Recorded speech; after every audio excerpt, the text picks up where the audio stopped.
Bon, bienvenue tout le monde à Ecclésia. S'il y a des gens nouveaux qui nous visitent ce matin, on veut, personnellement, puis au nom de toute l'Église aussi, je veux vous souhaiter la bienvenue, puis on espère que vous allez aimer le dimanche parmi nous. En fait, aimer le dimanche, c'est une chose, mais je m'en venais ce matin, puis même encore là, ils viennent d'avoir une petite altercation dehors, puis je me disais, le message de Jésus est tellement pertinent, non seulement pertinent, mais il est le seul espoir pour la ville de Saint-Jérôme, pour ta vie, pour ma vie, puis pour la terre entière. La Bible dit, nous dont le seul espoir a été de saisir l'espérance qui nous était proposée, l'espérance qui est en Jésus-Christ. Et ce matin, on a le privilège d'avoir un prédicateur invité, Herman, un membre de l'Église ici. Je vais te faire monter, Herman, viens-t'en. On va prier pour toi avant que le Seigneur te donne toute l'assurance pour annoncer qu'est-ce que le Seigneur dit aux hommes. Parfait. Okay. Es-tu nerveux, Herman? Tout le temps. Tout le temps. Fait qu'on on va prier ensemble, Herman. C'est bon. Ah, Seigneur Dieu, tellement on te rend grâce de ta fidélité dans nos vies. Merci pour ton Église qui est encore en vie, Seigneur, après 2000 ans. Elle va être en vie, Seigneur, tu la protèges jusqu'à temps que tu reviennes. Seigneur, merci pour mon frère Herman qui va apporter ta parole. C'est une tâche qui est assez lourde, Seigneur, tu sais. Tu nous confies ça à nous les humains, de proclamer ton Évangile. Et que ton esprit soit sur Herman ce matin et donne-lui l'assurance, délie sa bouche, donne-lui la clarté dans ses esprits, Seigneur Dieu, et rouvre les cœurs des personnes qui sont ici, les oreilles, pour que tu sois glorifié, Seigneur, après ce dimanche-là. Je te prie pour ce matin, Seigneur, puis aussi pour qu'est-ce qui s'est passé dehors, Seigneur Dieu. Je te demande d'être là aussi. Amen. Amen. Oh, les spotlights. On peut pas dimmer, hein, les spotlights. As-tu moyen de... Ça aveugle. Ah, je sais. Ma femme me le dit souvent, mais ça aveugle un peu. Hein? Je suis jeune et je m'entends. C'est une qualité, tu sais. Parfait. Bon matin Ecclésia. Bienvenue aux visiteurs, à ceux qui viennent ici pour la première fois. Comme David a dit, mon nom c'est Herman, je suis membre à l'Église et je remplace Jacob qui a le luxe d'être en vacances ce matin. Fait que en lui souhaitant des belles vacances. Fait que c'est ça. Je vais reprier encore parce que j'estime que le rôle que je fais ici, c'est pas je vais pas vous faire un petit show de variété pour vous montrer comment je m'éloque bien ou vous faire l'étalage de mes connaissances bibliques, mais plutôt je pense que je suis un outil. Okay? Je veux que le Seigneur se serve de moi authentiquement, pas que ce soit moi qui impressionne qui que ce soit. Fait que on va retourner dans le pliant encore. Père éternel, merci pour le matin, merci pour mon frère David, merci pour l'assemblée qui est devant moi en ce moment, merci pour Jacob qui me donne l'opportunité de faire ça, faire ce qui me plaît, Seigneur, c'est-à-dire de communiquer ta parole. Seigneur, moi je ne suis pas pasteur de formation, mais je veux te servir. Fait que Seigneur, Saint-Esprit, parle à travers moi, puis viens toucher les cœurs, viens réparer, viens restaurer, viens faire du bien, Seigneur, à ceux qui souffrent ou quiconque a des besoins profonds, Seigneur. En ton nom. Amen. Ceux qui n'ont pas de Bible, levez vos mains. On a du monde à l'accueil qui vont en distribuer. Puis je sais pertinemment que ceux qui peut-être n'ont pas de Bible et ont leur cellulaire, parce que tout le monde a un cellulaire ici, allez dans votre Bible app, puis on va lire dans Éphésiens 6, versets 1 à 4. On est toujours dans notre série « Qui suis-je ?» C'est sur le livre d'Éphésiens. Et je tiens à qu'on commence comme du début pour faire une petite rétrospective pour savoir où est-ce qu'on est rendu, mais d'où ça vient l'enseignement. L'auteur, c'est l'apôtre Paul. On dit aussi qu'il s'appelait Saul de Tarse. Lui a été choisi par Christ ressuscité. Pas du vivant de Jésus charnel, là, mais quand il était rendu glorifié. Christ l'a choisi lui-même. C'était un ennemi de la foi chrétienne et il persécute les croyants. Sur le chemin de Damas, en s'en allant en Syrie, il eut une intervention divine spectaculaire. Il en a tombé en bas de son cheval puis est devenu aveugle pendant un bout de temps. Et ça a donné suite à sa conversion. Et de là, il est devenu un personnage clé dans la rédaction du Nouveau Testament. On voit ça dans le livre d'Actes qui se trouve après Matthieu, Marc, Luc, Jean. Actes, c'est là où vous avez tous ses récits de ce qu'il a fait. Inspiré de l'esprit du Dieu vivant, cet érudit de la loi juive compose une série de lettres. Celles-ci ont pour but d'encourager, d'exhorter, édifier les assemblées de chrétiens, hommes et femmes, les croyants novices ou expérimentés, de tout arrière-plan culturel, social et religieux. La lettre a été écrite originalement pour l'Assemblée des chrétiens d'Éphèse, les Éphésiens. La ville d'Éphèse était située sur les côtes de la Turquie. À l'Antiquité, cette ville était dite cosmopolite, dû à son emplacement géographique qui était sur le bord de la mer Méditerranée. La ville d'Éphèse était un carrefour commercial. Et ce qui se passait, c'est qu'elle était fréquentée du monde de toutes parts, de partout, tous les arrière-plans. Pourquoi c'est pertinent? Pourquoi qu'on peut prendre les enseignements d'Éphèse et les appliquer en 2018 ici à Ecclésia? Eh bien, vu la mosaïque culturelle d'Éphèse, les influences ne manquent pas. Les valeurs fondamentales d'un individu sont façonnées de courants de pensée ou de philosophies diverses, de doctrines séculières ou basées sur l'occultisme. Bref, tout ce qui est en vogue, comme aujourd'hui. Avec un téléphone ou un ordi, là, on peut aller voir ce que l'hindouisme ou le bouddhisme amène, ce que l'universalisme est, puis s'instruire, puis commencer à absorber n'importe quel genre de foi ou de croyance. C'est très pertinent pour aujourd'hui. Éphésiens commence à un appel à l'union, une union dans la diversité. Vous vous souvenez de l'image que Jacob avait faite dans le début de l'enseignement? Il avait dit que les chrétiens dans une église, on est tous comme une petite équipe de soccer, tous des petits enfants qui veulent jouer au soccer, puis on kick le ballon, puis on essaie d'impressionner nos parents, puis tout. Mais des fois, ça fait une discorde parce que chacun veut être une vedette. Fait qu'est-ce que le coach et le parent fait? Vous êtes dans la même équipe. C'est ce que Paul fait. Fait que Paul commence sa lettre en nous pointant le nord. Il nous guide vers l'origine de notre existence qui se trouve dans le Dieu trinitaire, créateur et maître de l'univers, qui donne un sauveur en Jésus, son Fils, pour tous les êtres humains. Ensuite, il appelle les croyants nés de nouveau au sein de l'Assemblée de l'époque et le futur, comme nous aujourd'hui, de demeurer unis par la foi dans la diversité de nos rôles et de notre nature propre. Ainsi, la symbiose des membres glorifie l'Église qui est symbolisée par un corps humain qui a pour tête Jésus-Christ. Inspiré divinement, Paul communique son exhortation à l'application des principes fondamentaux qui nous guideront vers notre vraie identité une fois nés de nouveau. Car, avant la création du monde, il nous a prédestinés à être ses enfants adoptifs. Éphésiens 1, 4 à 5. Ainsi, il nous enseigne comment jouer notre rôle en tant que marié ou célibataire, en tant qu'homme ou femme, en tant qu'employé ou patron, ou chef d'équipe, peu importe. Puis aujourd'hui, on va voir comment jouer notre rôle en tant qu'enfant et parent. PowerPoint 2. Ça marche. Pourquoi est-ce qu'il faut faire une emphase sur la relation parent-enfant? Pourquoi c'est si important? Car l'impact qu'un parent laisse dans le cœur d'un enfant est énorme. Ça détermine quel genre d'adulte il risque d'être. Tout comme le Père Céleste nous a façonnés parfaitement à son image, on voit ça dans Genèse 2, verset 7 et Genèse 1, verset 26, nous aussi, nous façonnons nos enfants malgré nos imperfections. Ceci dit, nos imperfections vont avoir une influence directe sur nos enfants, comment qu'eux autres ils vont percevoir Dieu. La relation parent-enfant est au cœur des rouages de la fondation d'une famille dite fonctionnelle. Il est nécessaire d'avoir un appui ferme, sûr et intemporel, ce que nous procure le Seigneur Jésus-Christ. Fait que tournez avec moi dans Éphésiens 6, 1, 4, on va lire le texte.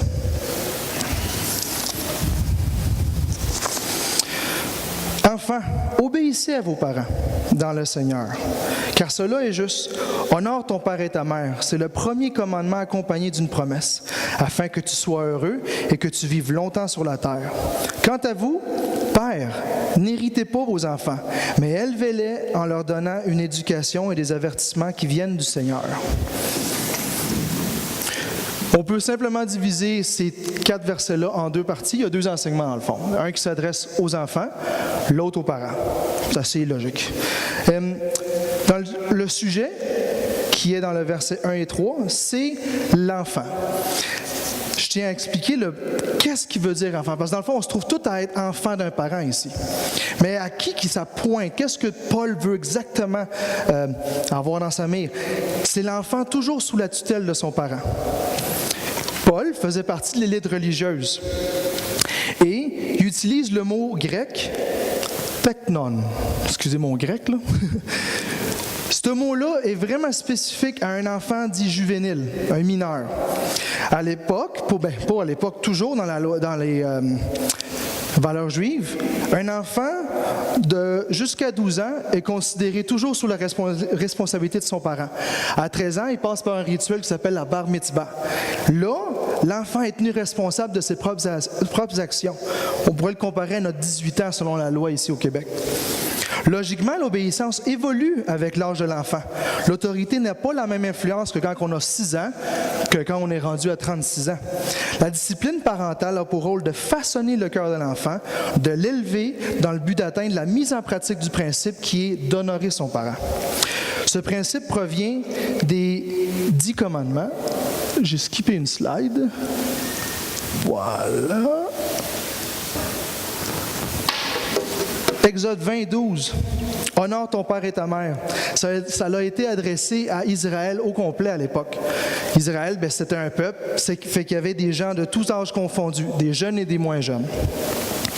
Le rôle de l'enfant est la mise en pratique du principe, c'est-à-dire se soumettre à l'autorité parentale dans le Seigneur. Dieu affirme que cette attitude d'obéissance, d'honorer ses parents, promet de la longévité. Un exemple de cette promesse-là, Salomon, dans toute sa sagesse, a vanté les vertus de l'obéissance et de sa mise en pratique, et la mise en pratique des instructions parentales. Exemple, Proverbe 3, versets 1 à 2. « Mon fils, n'oublie pas mon enseignement et que ton cœur garde mes commandements, car ils prolongeront la durée de tes jours, les années de ta vie, et ils augmenteront ta paix. » On le voit aussi dans Proverbe 3, 7. Ne te prends pas pour un sage, crains l'Éternel et détourne-toi du mal. Cela apportera la guérison à ton corps et un rafraîchissement à tes os. C'est vraiment vers le physique. Ça fait du bien. Proverbe 4, 10. Écoute-moi, mon fils, fais bon accueil à mes paroles, et les années de ta vie seront nombreuses. Ça va de soi, un parent veut le bien de son enfant. C'est-à-dire, on veut qu'il mange bien, on veut qu'il soit discipliné, on veut qu'il obéisse aux lois civiques, on veut qu'il ait des saines habitudes de vie. Cela va effectivement prolonger sa vie. Si on laisse un enfant manger que de la malbouffe, si on y exhorte pas que, la boisson et le volant vont pas ensemble, il va avoir un accident, il va avoir une conséquence. Puis à l'époque, quand cela a été écrit, on parle d'environ 2000 ans avant Jésus-Christ, c'est une époque de l'humanité primitive et barbare. Le parent savait quelle plante il ne fallait pas manger. Il savait quel animal il ne fallait pas aller taponner avec un bâton. Il savait de qui il fallait se méfier parce qu'il y avait un risque clair de guerre et de tension politique de l'époque. Puis en plus, à cause de tout ça, l'espérance de vie ne dépassait pas le 30 ans. Fait que si un enfant était obéissant, effectivement, il pourrait avoir des meilleures chances de voir plus de jours de la vie. Puis cette promesse-là m'a tout le temps fasciné quand j'étais petit. Quand mon père ou ma mère m'enseignait là-dessus, les jours de ma vie vont s'allonger. Moi, je checkais qui, à mon église ou mon entourage, avait 80 ans. Puis là, je commençais à spotter. Oh, 80, il est rendu à 90. Wow! Là, si j'entendais qu'il y a eu un record Guinness de 120, 125 ans, moi, c'était sûr, il avait appliqué la parole de Dieu d'une façon ou d'une autre. Mais je tiens à faire une mise en garde. Il est crucial de faire la distinction de ce que c'est vraiment honorer son parent.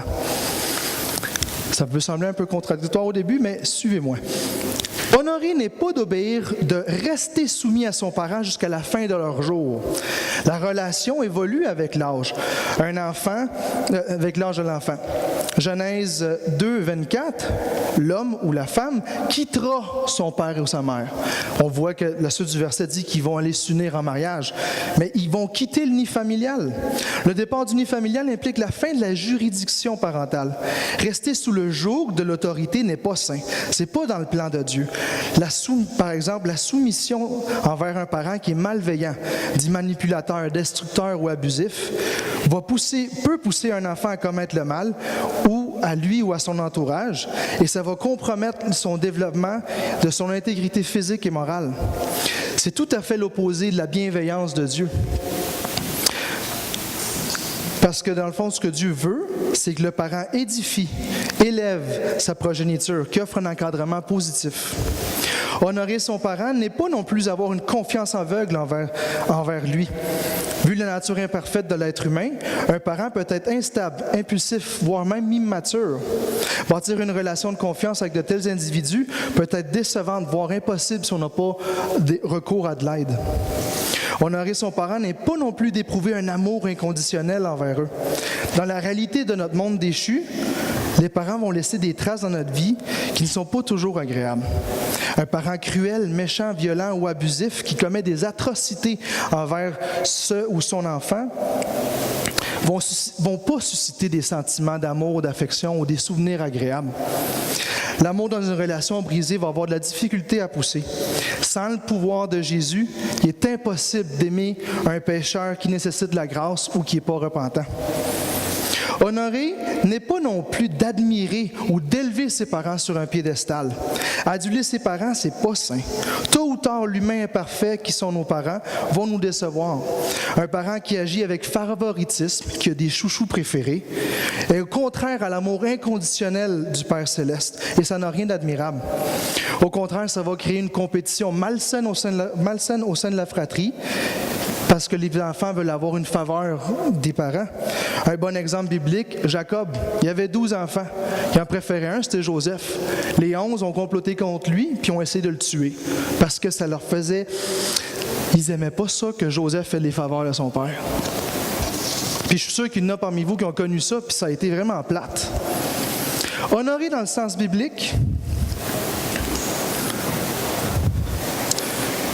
Oh, je pense que... Excusez-moi. Oh, je ne l'ai pas. Ah non, il est là. Excusez-moi. Honorer dans le sens biblique, je vais citer Saint Tim Keller. C'est une joke. Tim Keller, un pasteur américain et planteur d'églises dans la ville de New York, particulièrement à Manhattan. Il donne une définition assez juste, très proche de ce que le Seigneur veut dire par honorer son parent. Honorer, c'est d'avoir une attitude et ou un comportement dépourvu de sentiments qui a pour but de traiter avec courtoisie et dignité, dans le but d'entretenir une loyauté à long terme dans un intérêt réciproque. Autrement dit, on respecte le titre, on respecte l'uniforme. Un bon exemple, c'est nos forces de l'ordre. Des fois, ils ne nous suscitent pas tout le temps des sentiments joviales. Ou les figures politiques. Tu sais, on juge tout le temps leur administration, mais on les respecte parce qu'ils représentent la loi. Ils représentent l'ordre dans la société. Honorer, c'est honorer, c'est les mettre à leur place. Pas dans le sens de je me lève puis je l'envoie promener mon père parce qu'il est gossant. Non. C'est la place que Dieu a dans notre vie. Quand Christ nous révèle qui nous sommes, il nous montre la raison de notre existence. Il nous transforme. Alors, il prend le contrôle de notre vie et on connaît la nouvelle naissance. Le Père Céleste nous dévoile la réalité telle qu'il l'a conçue depuis la création du monde. Toutes les choses ont leur ordre de priorité et leur rôle unique et complémentaire à jouer. C'est ce qui est bon. Nos parents n'occupent pas la place de Dieu, ni celle juste en dessous. Ils sont des êtres humains pécheurs qui ont besoin de la grâce du seul Père qui est vraiment parfait. Honorer, c'est pardonner les fautes que nos parents nous ont commises à notre égard. Comme Dieu le Père nous pardonne par le salut de Jésus-Christ, dans Matthieu 6, versets 12 et 14, spécifiquement, quand l'Esprit de Dieu fait lumière sur notre fausse identité, la vérité de Christ, le Sauveur de l'humanité, nous révèle notre état de déchéance intérieure face à la perfection du Père Céleste. On a une urgence d'avoir recours au salut, à la purification de notre nature corrompue. On demande pardon pour nos fautes. On demande pardon de s'être identifié comme Dieu de notre existence. On veut que Jésus règne dans notre cœur et qu'il nous donne une nouvelle identité. Suite à ça, on va porter des fruits de repentance. On commence à émaner un amour pour notre entourage et on veut être gracieux envers ceux qu'on aime et ceux qu'on connaît. C'est alors qu'on a la force et le courage de pardonner ceux qui nous ont offensés, ainsi de demander pardon à ceux qu'on a offensés. Mais sans cette transformation, ça va sembler injuste, voire même impossible. La deuxième partie. Excusez. C'est l'enseignement du parent vers l'enfant. Le sujet est le parent. Et particulièrement, Paul spécie « père n'héritait pas ». Pourquoi père? La mère est où là-dedans? En aucun cas, Paul discrédite l'impact d'une mère auprès de son ou ses enfants. Vu la nature plus tendre d'une femme, l'instinct maternel fait généralement partie de la fibre féminine. D'autant plus que, biologiquement, elle a été faite pour porter un enfant. Moi, par exemple, quand Dieu m'a béni avec mes 4 enfants, à chaque grossesse, pour moi, l'enfant semblait distant. Il n'était pas là. J'étais déconnecté.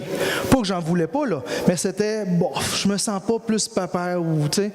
Mais moi, je deviens papa quand je le porte, je l'ai dans mes mains, j'échange sa couche, qui me dérange pour manger ou quoi que ce soit. Là, je suis son père. Avant ça, c'est abstrait. Selon le contexte de l'Antiquité, à l'époque où Éphésiens a été écrite, l'Empire romain était la puissance dominante. Et les familles aisées avaient un concept qui s'appelait le pater familias, le père de la famille. Le patriarche, l'homme de la maison, avait un pouvoir totalitaire et un droit absolu sur sa descendance et sa dynastie. Il avait littéralement droit de vie et de mort sur sa progéniture, sur ses enfants, ses petits-enfants et ses servantes et servants. Avec le temps, heureusement, cette culture barbare a été délaissée. En 2018, le verset 4 s'applique autant aux 2 parents, malgré l'accent qui est fait pour les papas. Car les 2 parents vont laisser un impact profond chez l'enfant. Cependant, la cruauté du concept pater familias s'incarne de nos jours par la fuite du parent au travail, à être trop carriériste, dans la fuite des passe-temps ou du temps personnel qui prend trop de place au quotidien, ainsi que par des mauvaises habitudes de vie et des abus de toutes sortes. Paul spécifie 2 choses dans le rôle du parent. La première, c'est une négation, c'est-à-dire le parent ne doit pas aller vers le chemin où qui va amener une irritation sur l'enfant. Le rôle du parent n'est pas d'irriter son enfant. Dans le contexte du verset, ça suggère une blessure induite graduelle par une attitude, des actions ou le caractère du parent. Un bon exemple de ça serait quelqu'un qui prend une chaussure, de la mauvaise pointure ou qui possède un défaut de fabrication qu'on n'a pas senti encore. On part avec nos shoes et on commence à marcher, puis tôt ou tard, aïe aïe, irritation et une belle petite ampoule, puis ça fait mal. Ça a pris un temps, c'est graduel. Mais le rôle du parent, le positif, le chemin positif que Paul demande aux parents de prendre, c'est de l'élever. On peut définir ça comme éduquer, édifier, enseigner l'enfant.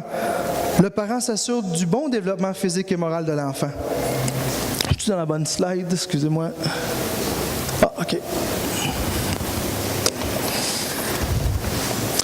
Un exemple, pour visualiser le tout, on imagine une plante. On met la petite graine sur la terre, ça commence à pousser. Si on la laisse aller par elle-même, il y a des fortes chances que son petit tronc commence à devenir croche, elle s'éparpille, elle pousse tout croche, et plus ça risque de pogner des parasites, de se faire manger par des prédateurs, ou nous-mêmes dans notre jardin, on va y piler dessus parce qu'on ne la voit pas, puis elle traîne par terre. Si on met un tuteur à cette plante-là, qu'est-ce qui va se passer? Elle va avoir un appui solide pour pousser droite, s'épanouir, donner du fruit qui va être bénéfique pour tout le monde. Le rôle du parent, c'est d'élever, en l'éduquant par des instructions, des avertissements provenant du Seigneur. Paul mentionne à 2 reprises dans le Seigneur, c'est-à-dire l'enfant obéit dans le Seigneur, le parent éduque, élève dans le Seigneur. Pourquoi qu'il est dedans? Simplement parce que Paul indique que c'est l'encadrement. Avec cet encadrement-là, ça va donner des bons résultats. Par cette définition, on peut affirmer que le titre père ou parent va à celui qui élève et qui éduque, qui est présent tout au long du développement de l'enfant. Le titre père ne va pas au géniteur qui offre ses cellules reproductrices ou à la mère qui met l'enfant au monde. Par exemple, dans Éphésiens 1, chapitre 1 d'Éphésiens, Dieu est notre Père adoptif. Si on s'absente et qu'on se désintéresse durant l'enfance, on manque alors à notre rôle et on ne fait pas honneur au titre de parent que Dieu nous donne. Dans le concret, ça ressemble à quoi? Voilà, excusez-moi. La petite manette. Bon. Dans le concret, ça ressemble à quoi? Comment on peut définir cette relation-là? La relation parent-enfant est le mieux illustrée par la relation de maître et de son disciple. Il s'agit d'une éducation équilibrée entre l'enseignement théorique et pratique. Tout cela dans le contexte de la vie de tous les jours. Le parent applique une discipline qui évolue avec l'âge, qui est spécifique à l'enfant. Une bonne illustration, c'est une pyramide inversée. Cet enseignement, moi et ma femme, on avait été à une conférence de Kent et Barbara Hughes, que le mari est pasteur et le couple, c'est des conférenciers et des auteurs qui ont un ministère auprès de la famille. En bas âge, l'angle de la pyramide est plus étroit. Donc, la discipline appliquée envers l'enfant va être plus stricte, plus ferme, plus serrée. Avec le temps, l'enfant vieillit et acquiert de la maturité. Il est donc de plus en plus autonome. L'angle de la pyramide s'ouvre. La discipline est alors plus souple. Le parent offre plus de latitude au jugement personnel de l'enfant. Par conséquent, l'enfant peut s'épanouir et devenir autonome et utile dans la société. L'enfant, à son tour, pourra lui-même devenir adulte et répéter le cycle. En aucun cas, teknon, l'enfant en bas âge, c'est lui qui détermine ce qui est mieux pour lui. C'est le maître qui éduque son disciple, pas le contraire. En aucun cas, les disciples ont l'idée Jésus vers sa mission. C'était Jésus qui leur pointait la voie à suivre, qui les encadrait, qui les amenait au but. L'enfant, le disciple, notre disciple, mes 4 petits disciples, ne sont pas maîtres ni rois du foyer.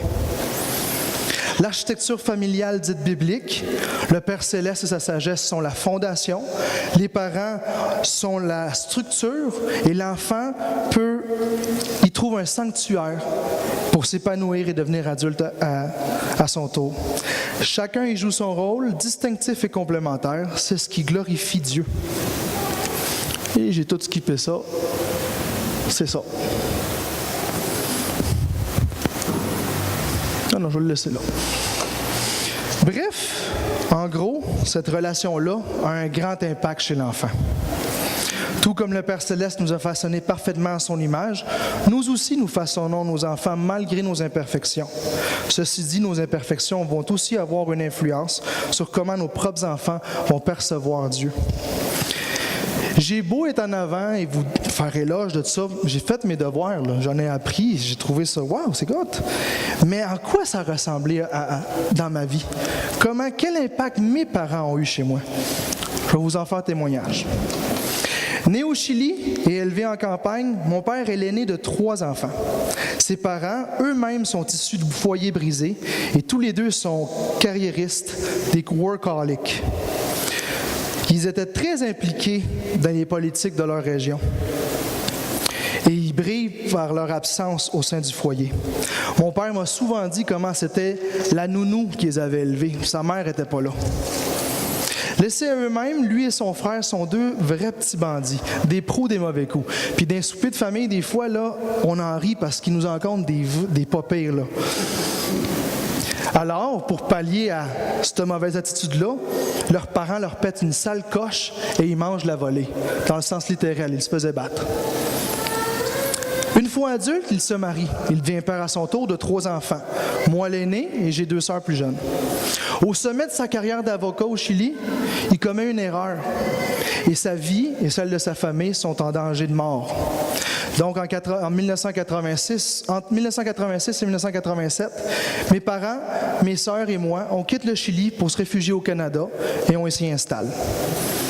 Ayant tout laissé derrière, carrière, réseau et ressources, ils doivent recommencer à 0. Ils ne parlent pas la langue, leur diplôme et leur qualification ne valent absolument rien. À ce moment-là, mes parents vivent beaucoup de culpabilité, de frustration, de pression et de crainte vis-à-vis à leur avenir familial. Dans ce gouffre-là, dans le pit, mon père donne sa vie à Christ. Et par son témoignage, ma mère cède sa vie au Seigneur un peu plus tard. Malgré les luttes contre leur vieille nature, mes parents s'efforcent d'instaurer un encadrement sain où les valeurs familiales sont fondées sur la parole de Dieu. Mon père prend son rôle de berger très au sérieux. Lui veut être le pasteur de la famille. Et il m'inculque les préceptes d'une vie dans le Seigneur et m'exhorte à avoir une vie sainte, le tout encadré par une discipline biblique stricte. Le monde me semble attirant. Même mon père, du haut de sa chair durant ses cultes familiales, m'instruit que le salaire du péché, c'est la mort en enfer. Et si je ne suis pas sauvé, je vais y passer moi aussi. Et tout le monde qui est sympathisant avec vont brûler avec Satan et les démons dans le lac de feu. De peur de manquer l'enlèvement, je me mets à prier. Je m'exerce à être un bon chrétien du dimanche. Et je me rends compte qu'on me récompense pour toutes les petites BA que je fais. Et je m'évite les excès de colère de mon père quand j'ai des écarts de conduite. De plus, dans ma réalité d'immigrant, mes parents me mettent une pression pour réussir et exceller à l'école. Ainsi, ce qu'ils ne veulent pas, c'est que je finisse dans le même bateau qu'eux, avec un avenir peu prometteur et pas des chances de réussir. Fait qu'il n'était pas question que je commence à jouer de la musique, puis encore moins le rock. Parce que le rock, là, c'est la musique du diable qui me disait. Et si je venais à faillir à mon rôle d'étudiant, je goûtais la discipline. Mais une chose vitale manque. Il y avait quelque chose qui avait anguille sous roche. On m'élève en enfant de Dieu, mais on ne s'assure pas que j'en suis un. C'est-à-dire, on est chrétien chez nous, donc je suis chrétien. Mais on n'a jamais interrogé le cœur d'Herman. Autrement dit, on me pousse à porter l'habit blanc, plus blanc que neige, mais on ne s'assure pas qu'il me fait ou que j'ai envie de le porter. Et le monde, le monde, j'avais le goût d'être moi-même, j'avais envie d'être aimé et reconnu pour ce que je suis, puis qu'est-ce que je vaux vraiment. Je voulais plaire aux filles puis avoir une blonde. Le Dieu que prêchait mon père ne m'attirait pas, mais je jouais le Dieu pour ne pas lui déplaire. À 15 ans, je suis même allé me faire baptiser. J'ai accompli la bucket list de mon entourage chrétien. Je m'implique à la louange, puis je sers à l'école du dimanche. Mes parents sont fiers de moi. Mais à 22 ans, la mascarade est finie. J'avais fini mon deck en mécanique d'aviation. Et la non-croyante que je fréquentais, je n'étais pas avec pour l'évangéliser. Mon groupe heavy metal que j'avais à l'époque, vous pouvez checker ça sur YouTube en passant, connaissait un certain succès, puis j'avais envie d'être musicien. Le sexe, la drogue et le rock and roll étaient ma foi. Je connaissais pas Dieu, puis j'haïssais mon père. Tous ces rigoureux efforts de me garder dans les rangs du Seigneur ont fait le contraire. Puis quand j'imaginais, là, des fois buzzé, puis tout, là, j'imaginais à quoi ressemblerait le monde spirituel, puis qu'est-ce que serait Dieu, je voyais mon père, puis j'en avais horreur. Aujourd'hui, je sais que mon père a toujours voulu le meilleur pour moi, mais sa peur et sa culpabilité ont eu raison de ses enseignements. Il tenait la bride trop serrée de peur que son fils aîné, moi, soit un échec comme lui jadis. Ça m'a irrité, ça m'a blessé. Colossiens 3,21. Père, n'exaspérez pas aux enfants de peur qu'ils ne se découragent. Moi, je t'ai découragé par la foi. Comme en vague de débauche, je suis déferlé, puis ça sur la plage, mais j'y restais avec un grand vide. Tel le fils prodigue, je chantais que j'étais loin de la maison de mon père. Pas mon père physique, mais lui qui m'a mis sur terre. À 26 ans, j'ai décidé de donner une chance à ce Dieu qui me semblait distant et qui me faisait peur. Et quel bonheur que ça l'a été. J'ai goûté à la grâce de son pardon. Je me suis senti comme jamais aimé, jamais comme avant. J'ai connu une vraie nouvelle naissance. Mon identité n'était pas Herman Axel Châté, fils de Herman Heinrich Châté. Les H, c'est parce qu'on a une origine allemande dans nos noms. Mais celle d'enfant du Dieu vivant. Par ce miracle en moi, J'ai su pardonner à mon père les fautes qu'il a commises à mon égard. Ma relation avec mes parents s'était réparée. J'ai su les mettre à leur juste place, celle que ces deux pécheurs sauvés par grâce, qui sont devenus mon frère et ma sœur en Christ, puis on a en commun le seul Père qui est parfait. Nos divergences d'opinion politique et nos goûts musicaux différents ne sont pas un obstacle à notre relation. Je peux honorer mes parents pleinement dans le Seigneur. J'inviterai les musiciens à en œuvre. Maintenant, moi, je suis père de 4 enfants. Je réalise que le salut de mes enfants n'est pas acquis simplement parce que ma femme et moi, nous sommes chrétiens. Ils ont besoin du Sauveur. Vu mon rôle de maître et eux, mes disciples, ils apprennent surtout par ma façon de vivre. Ils remarquent les fruits de ma foi ainsi que les fruits de ma chair. En leur admettant ma lutte avec mon ancienne nature, je leur fais preuve d'humilité et je démontre que j'ai besoin quotidiennement de la grâce de mon Sauveur. Ainsi, je me trouve à pointer vers le vrai Père parfait qui peut combler vraiment. Je leur témoigne comment honorer leur Père céleste. Dans le but de ne pas les irriter, je n'ai pas à faire de projection sur leur choix d'avenir. Ils me ressemblent, mais ils ne sont pas moi. Ils font leur propre choix. Ma femme et moi, nous ne les possédons pas. Ma femme les a mis au monde, mais on ne leur a pas donné la vie. C'est le Créateur qui donne la vie. Je réalise que tôt ou tard, mes enfants vont faire face au plan que Dieu a pour leur vie et ils devront faire leur propre choix. Moi, tout ce que je peux faire, c'est leur montrer le vrai, seul chemin qui est Jésus-Christ. On se laisse avec 2 questions. Non, les questions sont où? Sont là. Excusez. Qu'est-ce que Dieu, en tant qu'enfant, qu'est-ce que Dieu nous demande de changer pour honorer nos parents? Qu'est-ce qu'il faut déblayer et le mettre face à la lumière divine puis faire « Ouh, cette attitude-là! » Tu sais, pourquoi qu'on se pogne tout le temps? Puis en tant que parents, qu'est-ce qu'on doit changer en nous pour bien aligner nos enfants? Est-ce qu'on est en train de pointer la bonne structure solide pour notre famille? Est-ce qu'on est juste en train de s'enorgueillir du type de père qu'on a, puis être les patères familias à notre façon, puis dire c'est moi qui instaure la loi? Il y a juste un Père qui est parfait. Merci. On va prier. Seigneur Jésus, merci pour cette opportunité que j'ai de te servir. Merci parce que c'est ta parole, puis c'est pas la mienne. J'ai pas écrit la Bible, Seigneur. C'est toi qui l'as faite, puis ta sagesse. C'est ta sagesse qui en émane. Seigneur Jésus, Saint-Esprit, viens réparer, viens restaurer, viens faire du bien à ceux qui sont brisés en dedans. Viens guérir, Seigneur Jésus.